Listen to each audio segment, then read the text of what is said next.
Como por mais de uma vez já esclarecemos, nossos estudos eram enriquecidos com a prática e a exemplificação.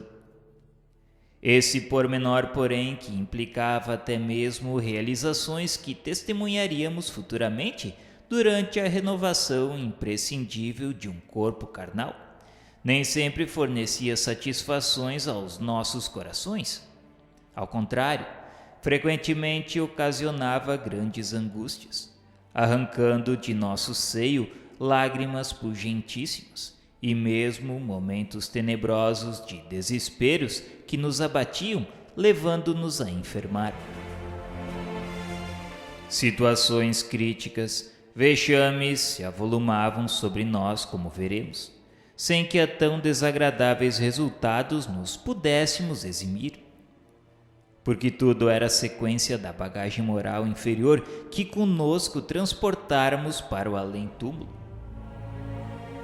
Logo no primeiro dia de aula, terminada que foi a fulgurante peça oratória, expuseram o venerando Epaminondas de Vigo, lançando uma advertência que nunca mais se apagaria do nosso senso íntimo.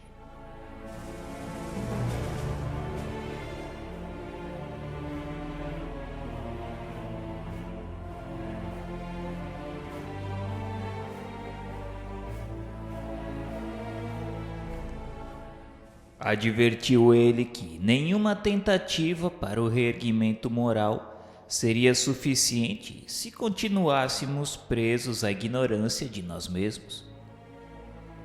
Por isso seria indispensável, primeiramente, que averiguássemos quem éramos, de onde viéramos e para onde iríamos, a fim de que nos convencêssemos do valor da nossa própria personalidade e dedicássemos a nossa própria elevação moral, devotando-nos a nós próprios toda a consideração e o máximo apreço.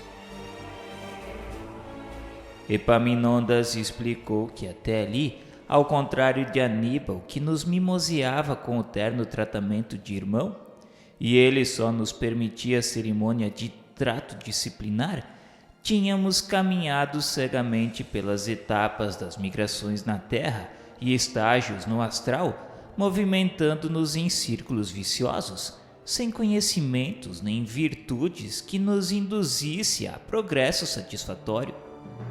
Engolfados nos desejos impuros da matéria e passivos aos impulsos cegos das mais danosas paixões, ou embrutecidos na ganga obscura dos instintos, tínhamos ignorado propositadamente, graças à má vontade ou absorvidos por criminosa indiferença, que ao nosso ser o Todo-Poderoso enalteceu com essências que lhe são próprias, as quais era nosso dever cultivar sob as bênçãos do progresso, até que florescessem e frutificassem na plenitude da vitória para que fomos por isso mesmo destinados.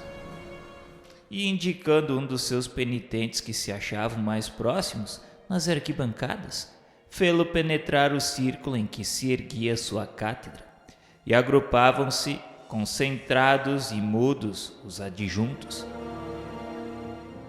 Determinou o acaso ou a própria clarividência do lente que a escolha atingisse nosso companheiro de grupo, Amadeu Ferrari, um brasileiro de origem romana, natural do interior do estado de São Paulo, o qual, segundo passamos a conhecer nessa mesma hora, suicidara-se aos 37 anos de idade, julgando possível escapar à vergonha da prisão devido a certos feitos imprudentes, bem como a ameaça de um câncer que começara a intromescer-lhe a região glótica. O professor colocou-o à sua frente e o interrogou, demonstrando autoridade. Pediu seu nome. Súbito mal-estar dominou a assistência, advertindo-a de algo muito grave que a atingira. Quiséramos fugir, furtando-nos a responsabilidade terrível da aprendizagem que se nos afigurou repentinamente grandiosa demais e por demais delicada para ela nos devotarmos para sempre. Tivemos a intuição de que se iriam passar coisas irremediáveis que marcariam era nova em nossos destinos, e tivemos medo. Epaminondas de Vigo apareceu-nos então qual juiz inflexível que nos julgaria, arrastando-nos até onde depararíamos o tribunal terrível de nossa própria consciência. E profundo terror nos inspirou sua presença venerável, enquanto a figura jovial e terna de Aníbal de Silas, com suas exposições alviçareiras em torno da Boa Nova, que tão bem nos havia consolado, desenhou-se a nossa imaginação, produzindo funda saudade do seu verbo manso que carinhosamente rememorava os feitos sublimes do meigo Nazareno. Mas o ancião advertiu-nos em aparte precioso e enérgico, surpreendendo-nos com o conhecimento que demonstrou das impressões em nossa mente suscitadas. Lembrou-nos de que o Senhor Jesus de Nazaré, a quem invocáramos, era o grande mestre que nos inspirava. Era sob seus auspícios que eles, os instrutores, ministravam os ensinos sagrados que engrandeceriam os nossos espíritos para a conquista dos méritos futuros. Pois ele é o chefe supremo daquela escola. Dessa forma, é o distribuidor daquela ciência. Então Epaminondas voltou-se para o paciente em expectativa e novamente perguntou o seu nome, aonde residia antes de ingressar naqueles sítios e por que procurou abandonar seu destino, cuja finalidade deveria ser a unidade com Jesus, nosso Redentor, confiando-se à ilusão de um suicídio. Questionou-o se ele não sabia que praticava um crime contra Deus Pai, porque praticando contra ele próprio, assim o fazia, já que é sabido que todos trazemos a centelha do Criador em nós. Perguntou se ele julgou, porventura, poder aniquilar os elementos de vida existente nele, essa vida que justamente era eterna porque foi recebida por amor do eterno Criador. Visivelmente contrafeito, esquivou-se o interpelado através do sofisma, único recurso que lhe ocorreu na melindrosa situação. Seu nome era Amadeu Ferrari e viveu numa cidade do interior de São Paulo. Felizmente, disse ele, aquilo tinha sido apenas um pesadelo, uma alucinação, pois tinha consciência que não pôde se matar, embora o desejasse. Dessa forma estava vivo e bendizia a Deus por isso. Mas Epaminondas, senhor de uma serenidade desconcertante que a nós outros irritava se não estivéssemos sinceramente dispostos a nos deixarmos conduzir, reiterou a interrogação. Por que ele desejou desaparecer da presença dele mesmo como dos seus semelhantes, quando o poema do universo cantava ao seu redor o sacrossanto dever dos compromissos, como também cantava a excelsa beleza da existência humana que deve habilitar a alma para o reinado da imortalidade? Amadeu confidenciou que havia desanimado, mas devia ele expor ali seus motivos? Estaria porventura novamente se defrontando com um tribunal? Existia sim um tribunal e todos o defrontamos, falou-lhe o nobre tutor. É a nossa consciência, que iniciava o despertar da longa letargia que há séculos mantínhamos chumbada às mais deploráveis inconsequências.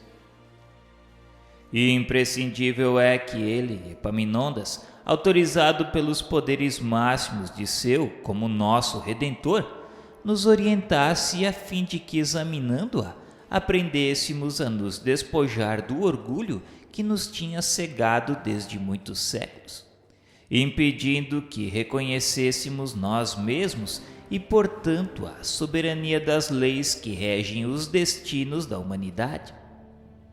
Amadeu tentou justificar que a enfermidade, a miséria e o desânimo foram a causa. Cometeu uma falta grave frente a tão dolorosas circunstâncias. Segundo ele, não teve outro recurso a não ser o que fez. Então o instrutor lhe perguntou se aquele ato, o suicídio, havia lavado a nódoa que ele havia se contaminado antes. Considerava dessa forma inculpado, honesto, honrado após o mesmo ato? Não pôde fugir à responsabilidade dos atos que praticou, respondeu Amadeu. Sentia-se desonrado por ter lançado mão de quantias que lhe foram confiadas. Muito embora o fez tentando recuperar a saúde, pois a ameaça tenebrosa de um câncer desorientava-o, justamente quando estava prestes a realizar um consórcio cuja expectativa era a sua razão de viver. A quantia era grande. Ele era bancário. A prisão ou a morte. O câncer, o roubo, pois era roubo. O ideal de amor desmoronado. Preferiu então o suicídio. Sabia que seus crimes foram grandes, mas sentia-se ainda confuso, apesar de muito já ter se esclarecido ultimamente. E se perguntava o porquê que ele foi colocado em tão desgraçada circunstância. Confidenciou-nos que intuições pavorosas segredavam-lhe um passado do qual tinha pavor. Não compreendia a confusão que turbilhonava sua mente. Chegava, pois, a hora de compreender. Era imprescindível que compreendesse. Dessa forma, Epaminondas acenou para 2 adjuntos que aguardavam suas ordens. Fizeram sentar o penitente diante da tela espelhenta, colocando-lhe em seguida um diadema idêntico ao usado pelo mestre para as dissertações. Pairava pelo ambiente sincera emoção religiosa. Sentíamos que um grandioso, sacrossanto mistério desvendar-se-ia naquele instante ao nosso entendimento. E contritos e temerosos aguardávamos enquanto benéficas influências envolviam o momento sagrado que vivíamos.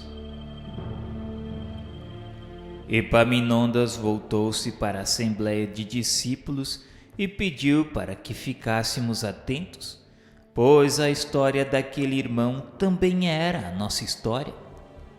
Suas quedas representavam as quedas da própria humanidade em lutas diárias contra as próprias paixões.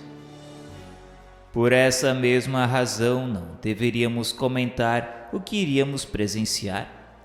Antes, deveríamos observar a lição que nos seria fornecida, como exemplo do qual extrairíamos a necessária moral para aplicarmos em nós mesmos.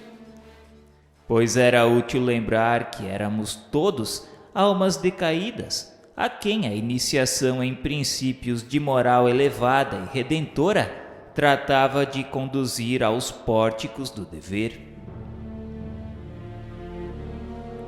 Postou-se de braços alçados para o infinito em atitude de prece e concentração fervorosa.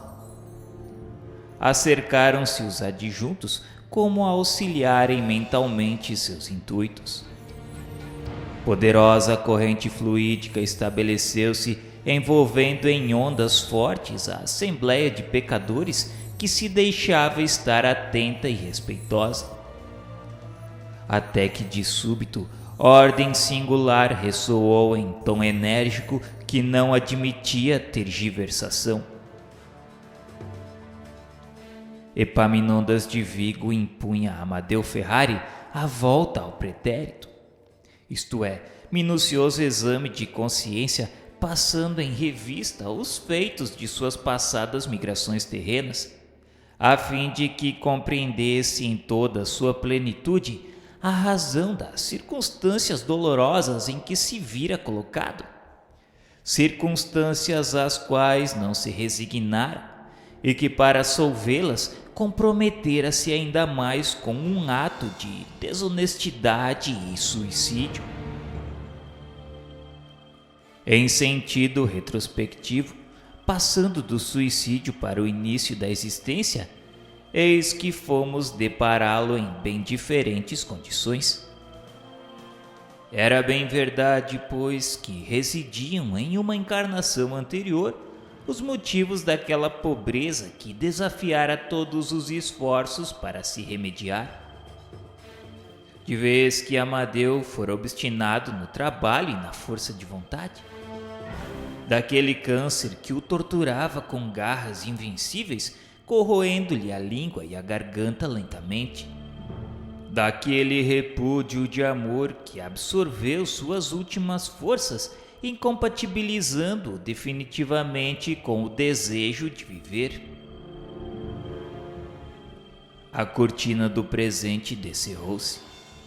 O primeiro véu da consciência foi suspenso a fim de que, no proscênio de uma outra existência terrena, drama imenso fosse revelado. Drama que não atingiu apenas a uma ou duas personalidades, mas a uma coletividade, implicando mesmo uma raça heróica e sofredora. Amadeu Ferrari apareceu-nos descrito por sua própria mente no ano de 1840 como traficante de escravos negros de Angola para o Brasil. Era então de nacionalidade portuguesa e daí nossa afinidade com ele. Em viagens reiteradas, enriquecia no comércio abominável, não se poupando trabalhos à frente da torpe ambição de retornar milionário à metrópole, infligindo martírios incontáveis aos míseros que arrecadava em sua livre pátria para escravizar a outros tantos ignóbeis comparsas das mesmas desvairadas ambições. Na truculência de instintos desumanos, cevava-se no maus tratos aos negros, ordenando chicoteá-los pela mais insignificante falta ou mesmo por nenhuma, infligindo-lhes castigos cuja fereza bradava aos céus, tais como a fome e a sede, a tortura e a separação das famílias, pois que vendia aqui os filhos, acolá a mãe, mais além o pai, os quais nunca mais se encontrariam, a não ser mais tarde no além-túmulo, morrendo muitos destes desgraçados, atacados pela nostalgia e pelas saudades dos seres amados. Certa vez, na fazenda que lhe era própria, aviltara a jovem escrava negra, mal saída da infância. E porque o desventurado pai da desgraçada, velho escravo de 60 anos, no momento de suprema desesperação, louco de dor diante do cadáver da filha que procurara na morte encobrir a vergonha de que se sentia possuída, bradasse seu vil procedimento, acusando-o pelo suicídio da moça, mandou que ferozes capatazes queimassem a língua do velho escravo a ferro em brasa, até vê-lo cair exânime nas convulsões da agonia. Ora, ao passo que nos elucidávamos na majestosa lição, o paciente reconhecia-se tal como era, portador de paixões inferiores, múltiplos defeitos, vultosos deméritos, e debatia-se violentamente, presa de convulsões indescritíveis, acovardado frente ao flagício que lhe infligia a consciência, desorientada na tortura dos remorsos. Amadeu pedia piedade em brados de dor e arrependimento, repetindo em presença da numerosa assembleia a súplica veemente que dera causa à existência expiatória que afinal interromperia criminosamente, enredado que se deixava permanecer em complexos desconcertantes.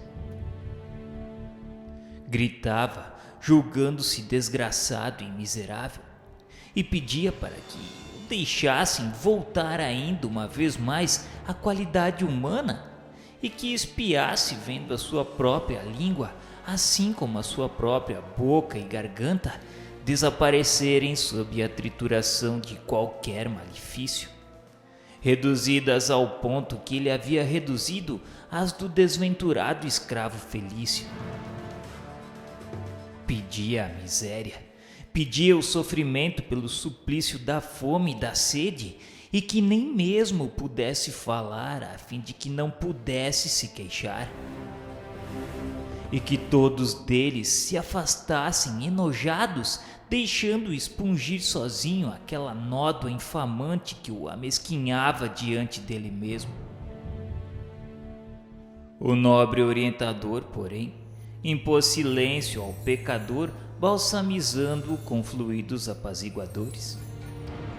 Em seguida exclamou, como respondendo que era bem certo, como mesmo inevitável, seu retorno às reencarnações expiatórias, uma vez que é esse o ensejo abençoado para a remissão dos pecados.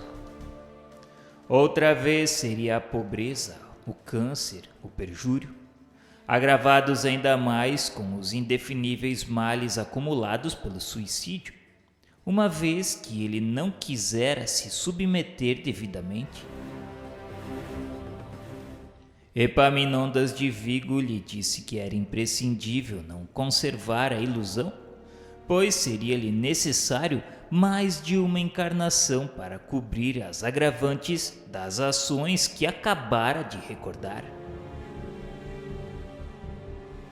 Entre mentes, a lição continuava a desenrolar-se, vindo seu arremate estarrecer-nos porventura ainda mais. Assim foi que, morto o velho escravo, dobraram-se os anos. O grande senhor esquecera, como aos demais, absorvido nos baloiços da boa sorte. Voltou à Europa feliz, tendo enriquecido à custa do trabalho julgado pelos outros como honesto, bem visto e considerado pelos muitos haveres que levara da terra de Santa Cruz. Mas um dia dobraram afinados por ele exéquias solenes, cânticos pungentes, grande luto, lágrimas doridas e muitas flores, porque o vil metal adquirido na iniquidade tudo isso pôde comprar. Agora eis que se apresenta o além-túmulo. É o momento sagrado da realidade, do cumprimento integral da justiça incorruptível. Vimo-lo a debater-se perdido em pleno sertão africano, atacado por hedionda falange de fantasmas negros sedentos de vingança, os quais vinham pedir-lhe contas dos desgraçados compatriotas por ele escravizados e perdidos para sempre longe das plagas nativas. Eram os pais que haviam perdido os filhos por ele arrecadados para longe. Eram as mães destituídas de filhos pequeninos, os quais ele vendera a outrem qual mercadoria miserável. Eram as filhas ultrajadas e sacrificadas longe dos pais, os filhos que conheceram por afagos maternais o látego inclemente do Senhor a quem serviam. E todos lhe pediam contas dos martírios que sofreram. Aprisionaram seu espírito no seio das florestas tenebrosas e martirizaram-no por sua vez. Aterraram-no com a reprodução que sua presença fornecia das maldades que contra todos praticara. O silêncio das matas, só interrompido por motivos de pavor, as trevas inalteráveis, o rugir das feras, as acusações perenes do remorso, a raiva e o bramido dos fantasmas, alternando-se com todos os demais favores, acabaram por enlouquecê-lo. Então deixaram-no entregue a si mesmo em pleno desamparo, cativo de si próprio, das torpezas que semeara contra indefesos irmãos seus, como ele, filhos do mesmo Criador e Pai, portadores da mesma essência imortal. A fome, a sede, mil necessidades imperiosas se juntaram a fim de supliciá-lo ainda mais, aferrado à animalidade dos instintos e apetites inferiores, como se conservava ainda.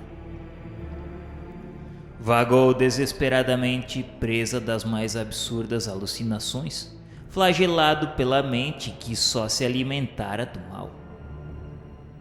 A cada súplica que tentava proferir, o choro dos escravos que morriam de saudades, separados dos seus entes caros, era a lúgubre resposta.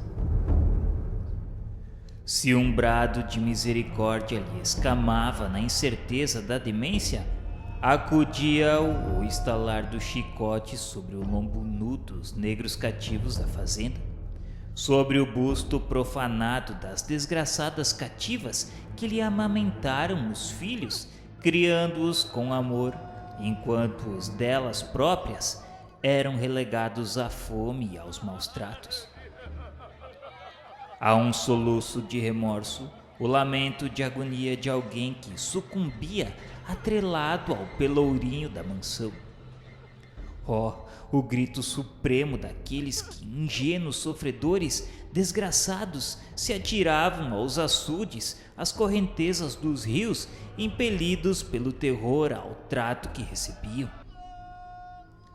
Afastava-se então em loucas correrias através das brenhas selvagens, presa da mais atordoante demência espiritual. Mas para qualquer lado que virasse, nas galhadas seculares de arvoredos majestosos, como sobre pântanos lodosos, no espinhoso chão que palmilhava como no cipoal traiçoeiro, encontrava suas vítimas a chorarem, agonizantes, desesperadas. Até que certa noite em que se sentia exausto, em pleno terror, e depois de muitos anos, em certa alameda que repentinamente se abriu à sua frente, eis que viu o escravo Felício caminhando ao seu encontro, conduzindo uma tocha feérica que aclarava os caminhos trevosos, permitindo-lhe orientar-se.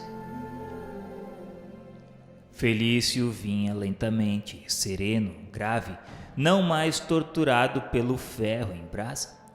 Porém, compassivo, estendeu-lhe a destra no intuito de erguê-lo.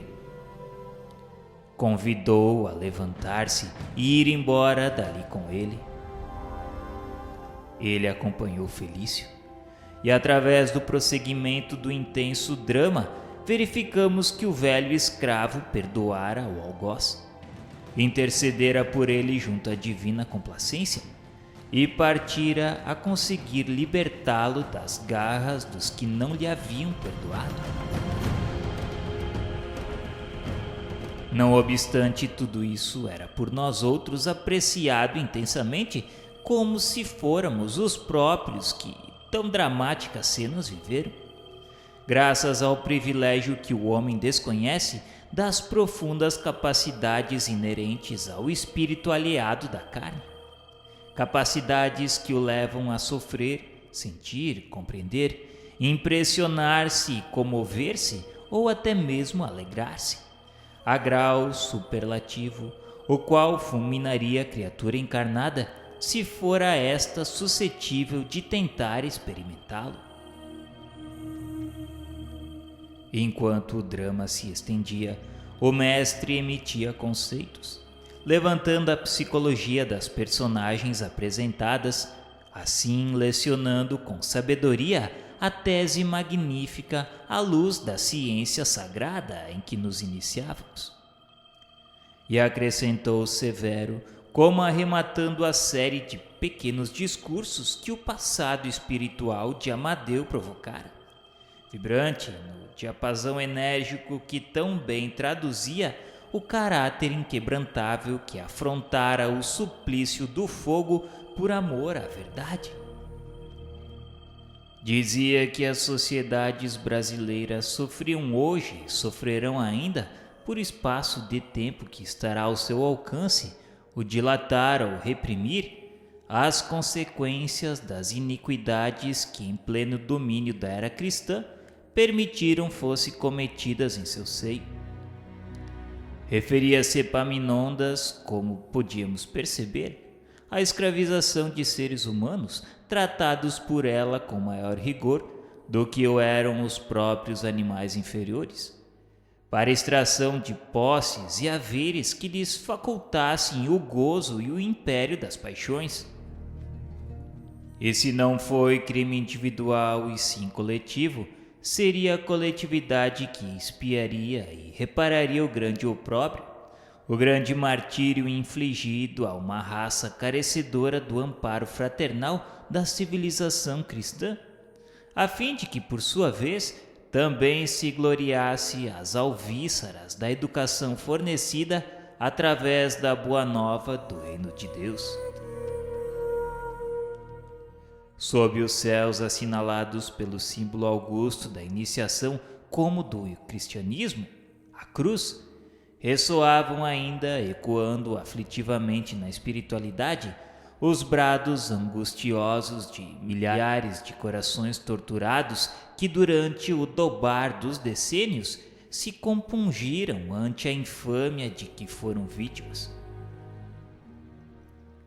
Não deixaram de repercutir ainda nas ondas delicadas do éter, onde se assentam as esferas de proteção às sociedades humanas, os rumores trágicos dos látigos sanhudos dos capatazes diabólicos a vergastarem homens e mulheres indefesos, cujas lágrimas, recolhidas uma a uma pela incorruptível justiça do Todo-Poderoso, foram por lei espalhadas em seguida sobre essa mesma coletividade criminosa, para que por sua vez as sorvesse em pelejas posteriores a se purificarem do acervo de maldades e infâmias praticadas. Esse era o motivo que a grande pátria sul-americana debatia-se contra problemas complexos. Suas sociedades em pelejas dolorosas consigo próprias, vitimadas por um acúmulo de agravos que as desorientavam, ocupando postos mais bem bafejados aqueles que ontem se viram oprimidos e vergados sob aflições coletivas, relegados à indiferença das classes favorecidas, os orgulhosos e imprevidentes do passado, os quais há tempo não se abeberaram dos exemplos do celeste enviado, renegando a cordura da fraternidade para com seus semelhantes, a cautela de semearem amor, a fim de colherem misericórdia no dia do supremo juízo.